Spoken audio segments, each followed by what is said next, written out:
एक भिन्न धरणर मूला शाग भजा आज प्रस्तुत करवा दर्शक बंधु चलतु। तो शाग को प्रथम चुनी चुनी करके काटिदेली। तो देखिपे आपण मैंने पूरा चुनी चुनी शाग पूरा कषि कौल होकी अच्छी बहुत माने बढ़िया लगला देखिक रही पारे कहीं काटिक सागे सागे ही रोसे करदेवी।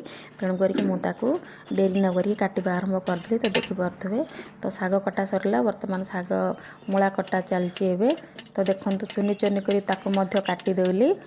तो देखु बहुत सरू सरू भाव में काटिदेली कहीं जब बड़ बड़ रईला बेले मैंने भल लगे ठीक से मैंने दाँत को लगे। तेणुक शाग जी चुनी चुनी होती शाग को मुझे से चुनी चुनी कर काटिदेली।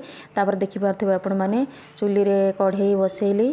सोरिष पड़ला जीरा पड़ला तापरे कंचा लंका सुखिला लंका।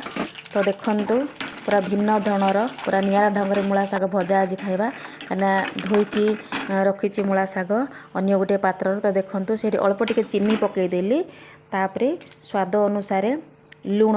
तो देखु आम जी दरकार आम लुण खाइबा तापरे धुआ होकर रखाई मूला शाग। तो ताकू पकईदेली। देखिपे आपण मैंने से बड़ झटार शिंब मंजी बड़ बड़ आकार अच्छी ताकू भी मिसईदेली। वर्तमान मूला शाग भजा रेडी। तो देखु खाई देखा केमती लगुच कहवा डाली होती घाट तरकारी होती मूला शाग होती अन्य आइटम कहीं जे रविवारटा ना कि आमिष फामिष खाइबनी। तेणुक मोर आइटम आज एतिकी भगवान को स्मरण करवा खाइबा देखा कौन लगुच केमती लगुच भिन्न धरण मूला शाग भजा खाइला पर मुझे निश्चित भाव में जनइबी। बहुत बढ़िया टेस्टी लगुच दर्शक बंधु आपण मैंने दही बड़ा बनातु खातु कहीं मसला फसला पकईकी रोसे करवा जमा भल नुह।